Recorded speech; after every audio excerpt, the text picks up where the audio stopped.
زل عالما قديرا حيا قيوما سميعا بصيرا والصلاة والسلام على رسوله أرسله إلى الناس كافة بشيرا ونذيرا وعلى آله وصحابه كثيرا كثيرا أما بعد فأعوذ بالله من الشيطان الرجيم بسم الله الرحمن الرحيم قال النبي صلی اللہ علیہ وسلم لكل شيء زکاة الجسد الزکاة الصوم صدق اللہ العظیم مولا صلی اللہ علیہ وسلم دائما ابدا علی حبیبک خیر الخلق کلہم محمد سید القولین والثقلین والفریقین والرکوع الجمیع ان اللہ وملائکتہ یصلون علی النبی یا ایھا الذین آمنوا صلوا علیہ وسلموا تسلیما صلاۃ والسلام علیک یا سیدی یا رسول اللہ وعلی آلک وصحابک یا خاتم النبیین۔ حضرات محترم، اللہ رب العزت کی پاک بارگاہ میں التجا ہے خالق کریم جمعہ المبارک کی ہم سب کی حاضری اپنی پاک بارگاہ میں قبول فرمائے۔ ہم خوش نصیب ہیں کہ رمضان المبارک کا نورانی طیب و طاہر مبارک مہینہ ہے۔ رمضان المبارک کا جمعہ المبارک کی ادائیگی جو ہے وہ اپنے مرشد کامل کے آستانے پر کر رہے ہیں۔ اس سے بڑھ کر اور اعزاز اور سعادت کی دلیل کیا ہو سکتی ہے کہ اللہ رب العزت نے ہمیں نعمتوں کا برکتوں کا مہینہ بھی عطا فرمایا اور رحمت والی بارگاہ بھی عطا فرمائی۔ حضرات محترم، اللہ رب العزت نے رمضان المبارک کو وہ عظمت مآب شہانِ رفتیں اور طہارتیں عطا فرمائیں۔ میرے آقا مصطفیٰ کریم صلی اللہ علیہ وسلم آپ جب دیکھتے کہ رمضان المبارک کے دن بڑی تیزی سے گزر رہے ہیں، یہ پاک طیب و طاہر ایام بڑی تیزی سے رخصت ہو رہے ہیں، آپ اپنے غلاموں کو صحابہ کو اکٹھا کر کے یہ اعلان فرماتے، اے میرے غلاموں،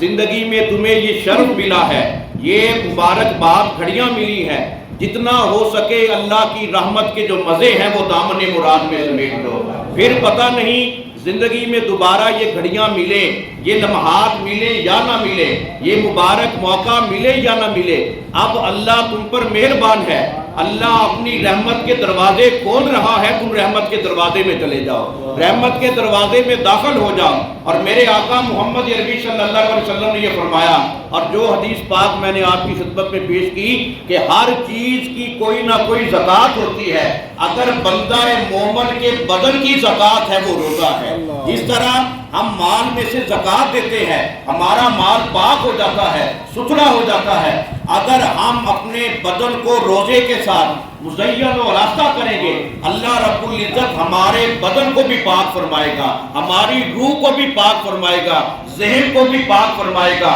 کردار بھی پاک ہو جائے گا، گفتار بھی پاک ہو جائے گی۔ اور یہ واحد رمضان المبارک کا مہینہ ہے جس میں روحوں کو بھی بہار ملتی ہے، ذہنوں کو بھی حلاوت ملتی ہے، دل کو بھی محبت ملتی ہے، قلب و نظر کو آشنائی کی وہ خیرات ملتی ہے۔ ادھر بندہ مومن رب کے دربار میں سر جھکاتا ہے، اللہ قبول فرما لیتا ہے۔ کون سا ایسا موقع ہے، کون سی ایسی مبارک باد گھڑیاں ہیں جن میں یہ موقع ملا ہو؟ یہ شرف اگر امت محمدیہ کو عطا ہوا ہے، رمضان کے صدقہ سے عطا ہوا ہے، کل قیامت کا دن آئے گا، رب العالمین یہ فرمائے گا، کہاں ہیں وہ بندے جو میری بارگاہ میں دن کے وقت روزہ رکھتے تھے، رات کو قیام کرتے تھے، قرآن کی تلاوت کرتے تھے؟ سارے لوگ حاضر ہوں گے، رب العالمین کی بارگاہ سے حکم ہوگا، اے میرے بندو، جس طرح روزہ رکھ کے قرآن سن کر قرآن کی تلاوت کر کے تم نے مجھ کو راضی کر لیا ہے، میں بھی تم سے راضی ہوں، اب جو کچھ مجھ سے مانگتے جاؤ گے میں تمہیں عطا کرتا جاؤں گا۔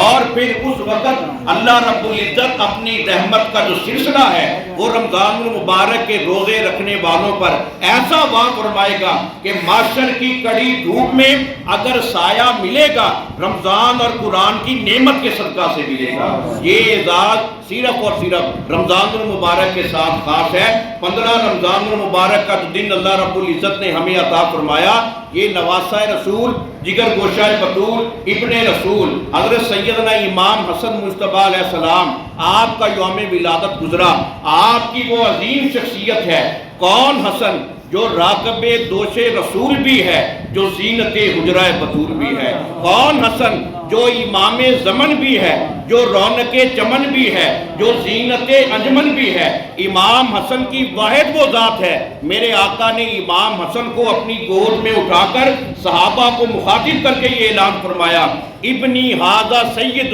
ایھا الناس، اے لوگوں غور سے دیکھ لو، میرا یہ جو بیٹا حسن ہے یہ لوگوں کا سردار ہے۔ صحابہ نے عرض کیا، آقا اس کی اور خصوصیت کیا ہے، اس کے اور کمالات کیا ہیں؟ میرے نبی نے یہ فرمایا، کل قیامت والے دن اللہ رب العزت اسے جو اعلیٰ مقام عطا فرمائے گا وہ میری ساری امت دیکھے گی، لیکن اس کا ایک اعلیٰ مقام یہ ہوگا کہ یہ دو گروہ کے درمیان ایک ایسی صلح کرائے گا، قیامت تک کے لیے میرے بیٹے حسن کی وہ جو صلح ہے وہ ضرب المثل بن جائے گی، اس لیے کہ پوری کائنات میں ڈنکا بج جائے گا، ہر طرف یہ شہرہ عام ہو جائے گا کہ اس کائنات میں امن و آشتی کا، صلح اور امن کا سب سے بڑا کوئی پیکر ہے وہ امام حسن کی ذات ہے۔ اور دنیا والوں کو یہ ماننا پڑے گا، قائم ہو بدن سے جب کفن کی نسبت، چہرے سے عیاں ہو پنجتن کی نسبت، یا رب میری تقدیر میں لکھ دے تا حشر زہرا حسین اور حسن کی نسبت۔ نعرہ تکبیر، نعرہ رسالت، پانچ نعرہ پینتنی سوا لاکھ، نعرہ حیدری، پانچ نعرہ پینتنی سوا لاکھ، نعرہ حیدری، نعرہ غوثیہ، آستانہ عالیہ غوثیہ قادریہ مصطفیہ۔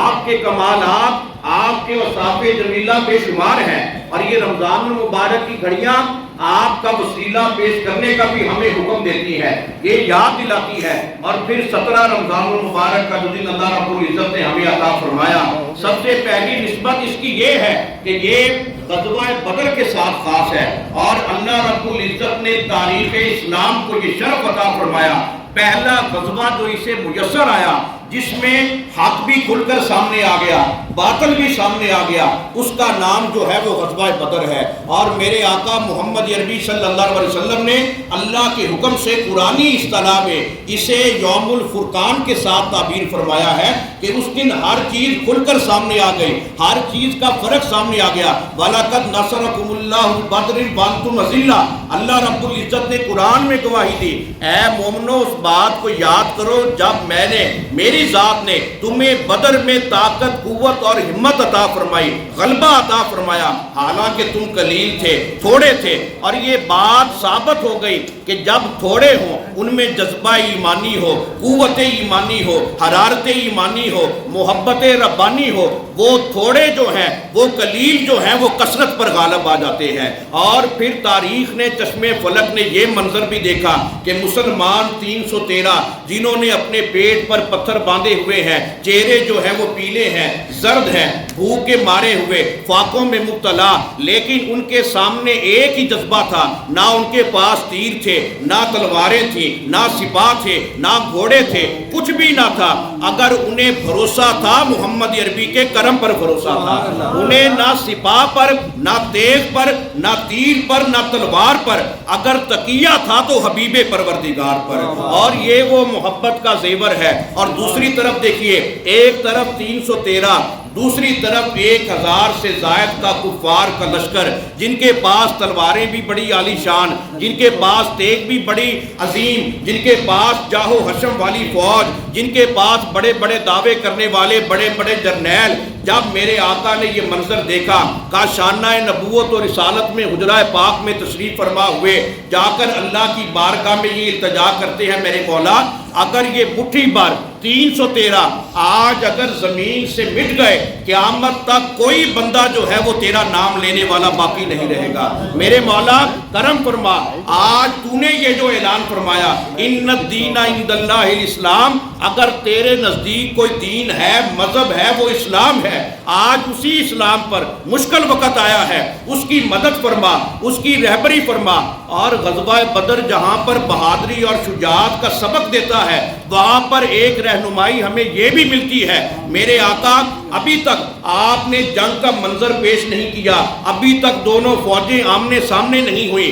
ابھی تک میدان کارزار سجا نہیں ہے، میرے آقا نے چھڑی پکڑی ہوئی ہے، باہر تشریف لائے، آ کر یہ اعلان کیا فلاں کافر یہاں مرے گا، ابو جہل یہاں مرے گا، فلاں منافق یہاں مرے گا، فلاں کافر یہاں مرے گا۔ صحابہ کہتے ہیں ابھی جنگ شروع نہیں ہوئی، محمد عربی نے پہلے ہی جنگ کا نقشہ بتا دیا۔ یہ ہے میرے نبی کا علم، یہ ہے میرے نبی کے غیب کی خبریں کہ ابھی جنگ کا آغاز نہیں ہوا، محمد عربی پہلے بتا رہے ہیں فلاں کافر یہاں پر واصل فی النار ہوگا، یہاں پر جہنم رسید ہوگا، یہاں پر جنگ کا منظر ہوگا۔ پھر میرے آقا ہر رات دعا فرماتے، ہر دن کو دعا فرماتے، اور یہ جب التجا کرتے میرے مولا وہ مدد فرما جس کا تو نے میری ذات سے وعدہ کیا ہے۔ حضرت ابو بکر صدیق اس بات کے شاہد ہے، ادھر میرے آقا جب یہ دعا کرتے کہ وہ مدد فرما، میرے مولا انصرنا انصرنا، ہماری مدد فرما، اس وقت پوری ہواؤں میں فضاؤں میں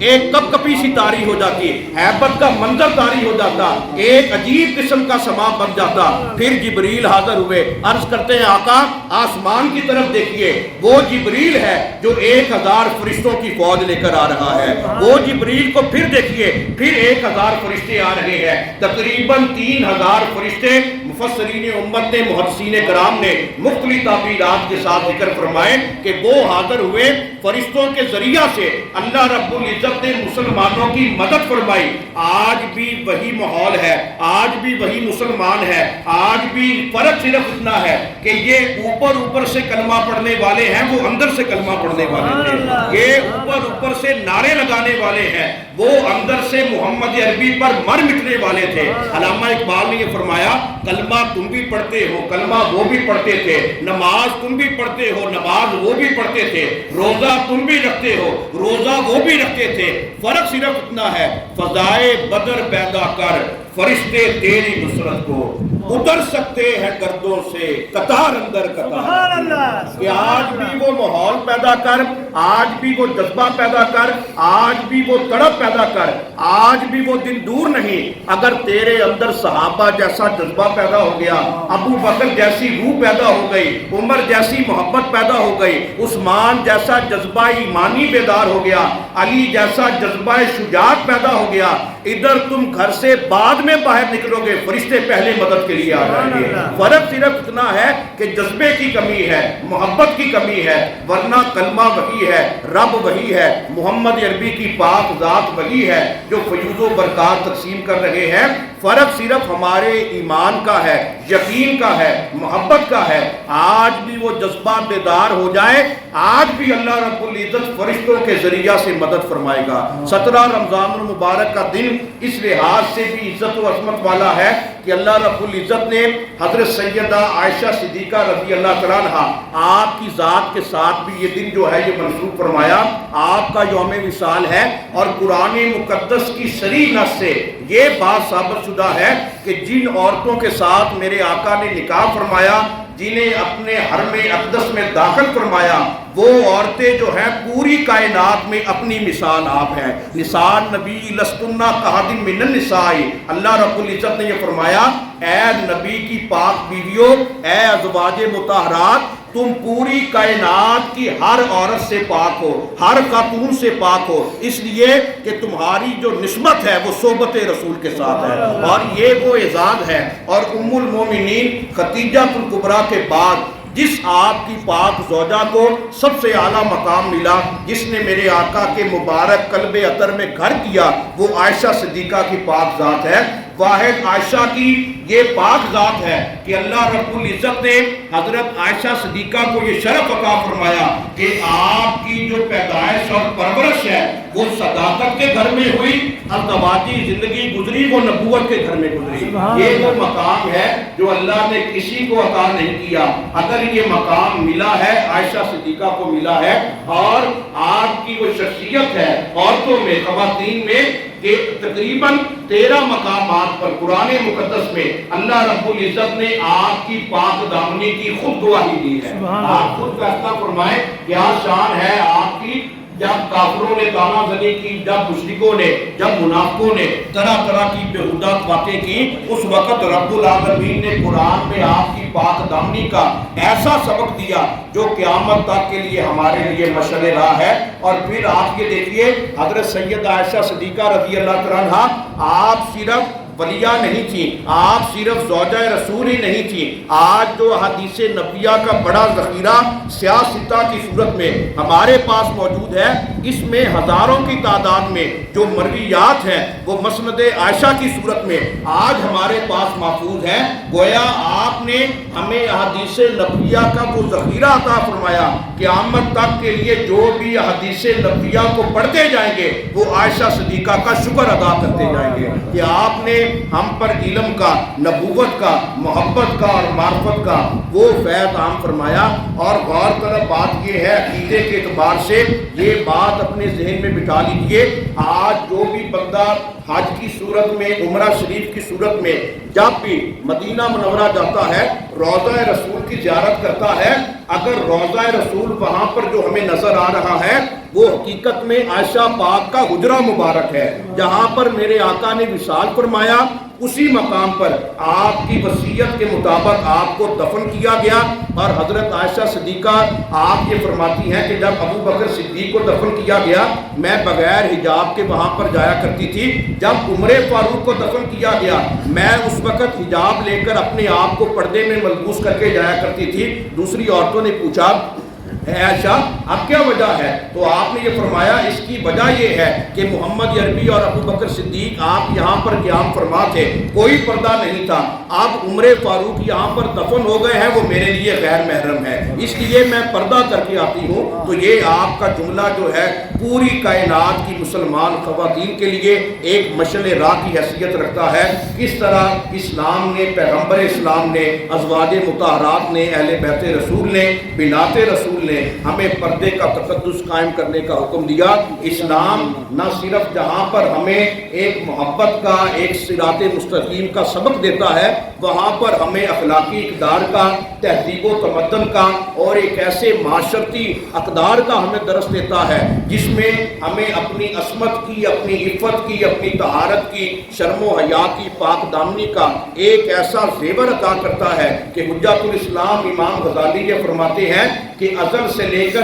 ابد تک تمام ادیان کا جو خلاصہ ہے، جو ان کی محبت بری تعلیمات ہے، وہ اللہ نے دین اسلام میں جمع فرما دی ہے۔ اسی لیے تو فرمایا گیا ہے ان الدین عند اللہ الاسلام، اگر اللہ کے نزدیک کوئی دین ہے، مذہب ہے جو قیامت تک اور قیامت کے بعد باقی رہے گا، وہ دین اسلام ہے۔ اس لیے دین اسلام ہم سے یہ تقاضا کرتا ہے کہ ہم دین اسلام کی صحیح روح کو اپنے قلب و نظر میں بسائیں، دین اسلام کو صرف رسمی طور پر کلمہ پڑھنے پر اور ظاہری طور پر لوگوں کو دکھانے کے لیے نماز پڑھنے پر اکتفا نہ کریں، اپنی روحوں میں، اپنی احساس میں، اپنے پورے بدن میں دین اسلام کا جو نور ہے وہ اترتا ہوا محسوس کریں، پھر ہم پکے مومن ہیں، پھر ہم پکے مسلمان ہیں۔ اگر دین کی صحیح روح کو ہم اپنے دلوں میں اترتا ہوا محسوس نہیں کرتے، اپنی آنکھوں میں شرم و حیا اور کردار کو بے مثال نہیں کرتے، پھر ظاہری طور پر کلمہ پڑھنے اور نماز پڑھنے کا کوئی فائدہ نہیں۔ اس لیے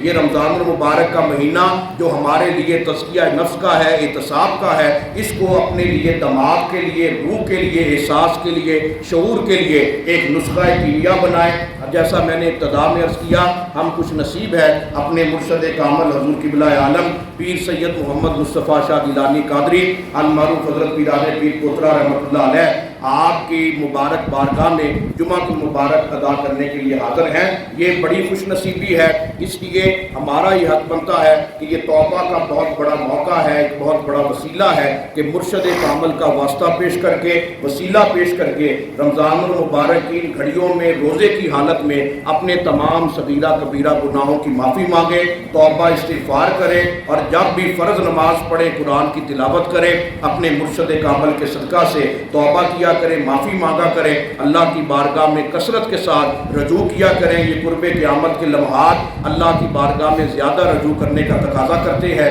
اس لیے ان گھڑیوں کی قدر کریں۔ جتنے دن بھی رمضان المبارک کے باقی ہیں ان کو اپنے لیے خوش بختی کا ذریعہ بنائیں۔ آپ تمام پیر بھائیوں کو پتہ ہے کہ 21 رمضان المبارک جو آنے والا ہے، 21 رمضان المبارک والے دن آپ تمام پیر بھائیوں نے عصر کی جو نماز ہے یہاں پر دربار عالیہ پر ادا کرنی ہے، اور مختصر سی محفل ہوگی اور پھر افطاری کا اہتمام ہوگا۔ تمام پیر بھائیوں نے 21 رمضان المبارک کو محبت اور عقیدت کے ساتھ حضرت مولا علی کے یوم شہادت پر دربار عالیہ پر حاضری دے کر اپنے مرشد کامل کی بارگاہ میں نذرانہ عقیدت پیش کرنا ہے۔ اللہ رب العزت کی پاک بارگاہ میں التجا ہے، خالق کریم ہم سب کا خاتمہ ایمان پر فرمائے۔ اللہ رب العزت ہم سب کو پنجتن پاک کی غلامی کا صدقہ، مرشد کامل کی بارگاہ کا صدقہ اپنی پاک بارگاہ میں توبہ کرنے کی توفیق عطا فرمائے۔ وما علینا الا البلاغ المبین۔